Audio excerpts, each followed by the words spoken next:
요한계시록 21장 우리 1절에서 8절의 말씀을요, 우리 한 절씩 교독하고 마지막 절 8절은 함께 읽습니다. 또 내가 새 하늘과 새 땅을 보니 처음 하늘과 처음 땅이 없어졌고 바다도 다시 있지 않더라. 또 내가 보매 거룩한 성 새 예루살렘이 하나님께로부터 하늘에서 내려오니 그 준비한 것이 신부가 남편을 위하여 단장한 것 같더라. 내가 들으니 보좌에서 큰 음성이 나서 이르되 보라, 하나님의 장막이 사람들과 함께 있음에 하나님이 그들과 함께 계시리니 그들은 하나님의 백성이 되고 하나님은 친히 그들과 함께 계셔서 모든 눈물을 그 눈에서 닦아주시니 다시는 사망이 없고 애통하는 것이나 곡하는 것이나 아픈 것이 다시 있지 아니하리니 처음 것들이 다 지나갔음이로라. 보좌에 앉으신 이가 이르시되 보라, 내가 만물을 새롭게 하노라 하시고 또 이르시되 이 말은 신실하고 참되니 기록하라 하시고 또 내게 말씀하시되 이루었도다. 나는 알파와 오메가요 처음과 마지막이라. 내가 생명수 샘물을 목마른 자에게 값없이 주리니 이기는 자는 이것들을 상속으로 받으리라. 나는 그의 하나님이 되고 그는 내 아들이 되리라. 그러나 두려워하는 자들과 믿지 아니하는 자들과 흉악한 자들과 살인자들과 음행하는 자들과 점술가들과 우상 숭배자들과 거짓말하는 모든 자들은 불과 유황으로 타는 못에 던져지리니 이것이 둘째 사망이라. 아멘. 우리가 어제 말씀에서 완전한 사탄의 패망에 대해서 우리 함께 나누었습니다. 사단은 불과 유황못에 던져서 파멸당합니다. 그리고 믿는 자들은 천년 동안 우리 주님과 함께 이 땅을 다스리는 권세를 받게 될 것입니다. 주님의 완전하신 승리가 이 땅 가운데 선포된 것이죠. 온 우주 가운데 우리 하나님 아버지의 승리가 선포된 것입니다. 이제 오늘 말씀에서 요한은 이전 하늘과 땅과 바다가 사라지고 완전히 새롭게 창조된 새 하늘과 새 땅을 보게 됩니다. 환상 가운데 요한이 새 하늘과 새 땅을 보게 돼요. 처음 하늘과 처음 땅은 사라졌습니다. 바다도 사라졌습니다. 이제 새 하늘과 새 땅이 창조되었습니다. 여기서 이야기하는 이 새 하늘과 새 땅이란 기존에 있었던 것이 개선되는 것이 아닙니다. 변화되는 것이 아니에요. 전혀 다른 새로운 모습으로 창조되는 것을 의미합니다. 또한 이 하늘과 땅이란 무엇입니까? 모든 피조 세계를 대변하고 있어요. 그러니까 이 땅의 모든 것들이 이전과는 비교할 수 없을 정도로 완전히 새롭게 될 것이다. 새롭게 창조될 것이다. 라고 요한의 환상 가운데 하나님께서 말씀해 주신 것이죠. 이제 이전 것은 완전히 지나갔습니다. 새 것이 되었습니다. 더 이상 사단과 그의 세력들은 어디에도 없습니다. 죽음의 권세는, 죽음의 그림자는 어디에도 존재하지 않습니다. 그곳에서 신부가 남편을 위해 단장한 것 같은 거룩한 성 새 예루살렘이 하늘로부터 임하게 됩니다. 그렇다면 이 새 예루살렘은 무엇일까요? 거룩한 성 새 예루살렘은 이 땅의 교회를 의미합니다. 새하늘과 새 땅, 그리고 새롭게 단장된 교회, 그것이 바로 새 예루살렘이죠. 교회는 사실 피투성이가 되었습니다. 곳곳에 상처가 나 아파하고 있습니다. 왜 이들이 상처가 나고 피투성이가 되었습니까? 정말 이 핍박과 환난 가운데 복음을 수호하기 위해 치열한 전투를 치르느라 다치고 더럽혀졌고 지쳐 있습니다. 그런데 이러한 교회를 우리 하나님께서 깨끗하고 아름답게 단장시켜 주시는 것입니다. 그것이 새 예루살렘이죠. 이 모든 과정을 환상 가운데 지켜보고 있던 사도 요한에게 큰 음성이 들립니다. 3절에 보니까 내가 들으니 보좌에서 큰 음성이 나서 이르되 라고 기록하고 있죠. 어떠한 음성입니까? 보라, 하나님의 장막이 사람들과 함께 있다라는 음성이었습니다.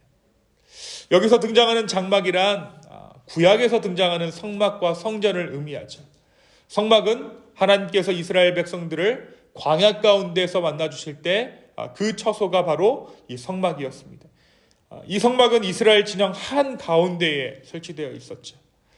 성막은 하나님께서 하나님의 백성들 가운데 함께 계신다라는 것을 또한 그들을 보호하시고 인도하여 주신다는 것을 상징하는 장소가 성막입니다. 성전도 마찬가지죠. 하나님이 거하셨던 집이 성전입니다. 그러니까 이 땅의 마지막 때에 모든 것이 마무리되는 그때에 하나님께서는 그분의 백성들과 완전히 연합하게 될 것이다 라는 것을 오늘 말씀이 보여주고 있는 거예요. 우리가 기도할 때면 어떻습니까? 우리가 기도를 한참 하고 기도 가운데 들어가야지만 우리가 그제서야 하나님과의 친밀함을 맛볼 수 있죠. 그것이 지금 우리의 현실입니다. 그러나 이때는 어떻습니까? 마지막 때에는 하나님과 진정한 완전한 연합이 이루어지는 거예요. 우리가 어떠한 노력을 하지 않아도 진정한 교제 가운데 완전한 연합 가운데 우리가 하나님과 함께하게 된다는 것이죠. 우리가 늘 기도할 때 하나님 우리와 함께하여 주십시오 라고 기도를 자주 하게 되는데 이때에는 더 이상 그러한 기도가 필요하지 않습니다. 이미 성도들과 하나님과의 연합이 온전히 이루어졌기 때문입니다. 이 마지막 때에는 바로 주님과 연합하는 때입니다. 또 어떤 일이 있습니까? 그곳에서 하나님의 위로가 있습니다. 그들의 눈물을 닦아주십니다. 다시는 사망과 애통과 울부짖는 일이 그 땅 가운데, 이곳 가운데 완전히 자취를 감추게 되는 것이죠. 보좌에 앉으신 하나님께서 만물을 새롭게 하신다고 말씀하십니다. 그것은 하나님께서 새롭게 창조하신 것이고 끝없이 새로워지는 것입니다. 또 주님의 진정한 위로가 있는 것이 바로 그날이요, 또 그때고 그 상황인 것이죠. 또한 알파요 오메가요 처음과 마지막이신 주님께서 생명수를 목마른 자들에게 값없이 주신다라고 주님께서 말씀해 주십니다.